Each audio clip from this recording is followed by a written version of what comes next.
Here, this is the endometrial canal. Endometrium is going to be more echogenic. It's going to be brighter than the tissue. It should be normally. Now, depending on where they're at in their menstrual cycle, will be how thick or thin this is. If there's pathology, that kind of thing. Sometimes you'll see fluid, you'll see polyps, you'll see masses, you'll see fibroids, you'll see all kinds of stuff in there.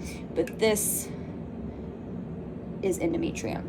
It should be a little bit brighter, stand out to you. It should have a margin. The endometrial margin here is going to be a pretty definitive line. Okay. This right here is called the cul-de-sac, posterior cul-de-sac. It's just the space behind, because now that we are coronal essentially and not sagittal anymore, then this is still superior and inferior. This is still anterior, posterior. Makes sense? Mm-hmm. Okay. Because the uterus, normal oriented, really sits over the top of the bladder, right? So in this image, it doesn't look like that. So you got to think about anatomically how things are positioned in the pelvic cavity. Okay. This is pathology. This is representative of debris, echogenic debris, fluid-filled debris, essentially, or debris-filled fluid. So when you've got something like pelvic inflammatory disease, or a ruptured ectopic, or maybe a complex hemorrhagic cyst that ruptured, it's going to create fluid or blood products in the pelvic cavity that is going to have echoes in it. So it's going to have like this fluid level look to it, and then this like mottled, heterogeneous, kind of crazy looking stuff. It's just debris. So when you have those different situations, it's blood products usually. Okay. Yeah. Especially if this is what kind of a ruptured ectopic will look like. I always say it just looks like a car accident in their pelvic cavity, because everything is a mess. You can't make heads and tails of much. You can't see a tube, probably can see an ovary. But when you see a bunch of fluid and a bunch of this nasty looking echogenic stuff, think something has ruptured. That's blood products. That's a pathology. That's not normal. Yeah. Typically will collect in this cavity in the gravity dependent part of the body when they're laying down. Okay? So that's kind of what you see there. Now fan out to the left. There you go. Keep going. That's an ovary right there. Oh, that? Yep, and all these little dark spots here represent the follicles. Oh. This looks like it's probably a cyst on the ovary. It's a pathology that's built into the phantom. Okay, the one anterior to it? Yep, this right here. Okay. Okay. Now go to the other side. See that fluid there, and you can see that debris as you're sweeping through? Yeah. Keep going. Keep going. Keep going. This doesn't hurt the patient? Not typically. Okay. Unless they're already in a lot of pain. So that was the other ovary you saw. Keep it coming back. There. Oh, okay. Yeah. You're losing contact. You gotta push a little bit. There you go. Okay. Okay. Now, this is an ovary with looks like a cyst in the ovary, not on the outside. If something is hanging on the outside of an organ, it's called exophytic. So you can have an exophytic renal cyst, you can have an exophytic ovarian cyst. Exophytic just means it's hanging off the edge. Where do you see the cyst in that one, in that ovary? So most of it is cyst. Oh, okay, I see what you're saying. It's okay. Mm-hmm. So you'll have ovaries that have cysts on them, that the cyst overtakes so much of the ovarian tissue that you can hardly see any, if at all, any follicles or any normal ovarian tissue. And that's when it's critical for you to evaluate the blood flow in the ovary.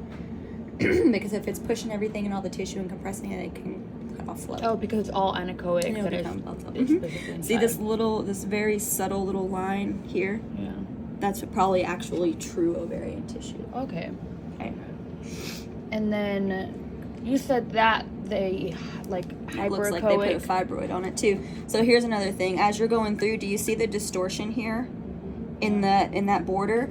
So when you start doing pelvics, to be able to pick up on things that are subtle, because fibroids are usually pretty subtle. They aren't going to stand out to you necessarily unless they're pretty massive. But what you're looking for is the distortion in this margin. So if that fibroid wasn't there, as she's scanning through, you should be able to follow the edge of that myometrial tissue, and it should stay the same. But go back and forth for me, kind of slow. See how she's coming through, and this looks unusual. Keep going. Now you see how that border is staying consistent as she's scanning through. So when you're looking at it, when you're doing it that way, that's what your eyes are trying to find, things that don't look consistent. So as she's going, things look nice and even, and now all of a sudden that looks wonky, right? Mm-hmm. That's a fibroid. Okay. And that's Subserosal myometrial leiomyoma. Oh. It just means a fibroid in the outer tissue of the uterus. Okay. And then that super hyperechoic, you said that was the endometrium? This right here is endometrium, yep. Okay. When we do the endometrial measurement, we measure margin to margin. So you'll be right on the edge of it, measuring it in its widest diameter, which is normally up towards the fundus. So this is cervix. This is what we would call the corpus, or the body of the uterus, and then this is the fundus. Okay. And then if I turn it transverse, Mhm. or... Yep. See when you go transverse, how you can see both the ovaries? Yeah, right here. Kind of. Then you go up and down.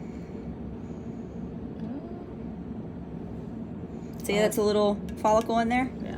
This is still that gravity-dependent fluid with the debris. Do you see it more clearly now? Yeah. And that's fluid level there.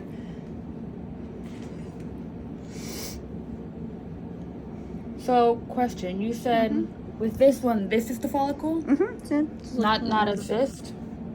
Well, to be sure, you measure it. Okay. But like in our where I work, our clinical settings, if it's less than 2 centimeters, it's considered a dominant follicle, not a cyst. Okay. All right. Because you'll have one follicle that gets bigger than the others prior to ovulating, right? Yeah. So you want to measure it and make sure we're not calling it a cyst when it's actually just a dominant follicle that's a normal part of her menstrual cycle. Okay. Yeah. Thank you. Okay. Biggest thing to remember too with the orientation is that whenever they are anti-verted, the typical orientation, when you're doing a vaginal, if you want to see cervix, you're going to aim towards the floor, okay, to get her cervix. I think I'm doing different. And it's just a different way of moving. You're going to have to just push to get contact. So I'll show you how this goes too. So when you're doing that to get cervix on the screen, I want to bring it in by twisting it.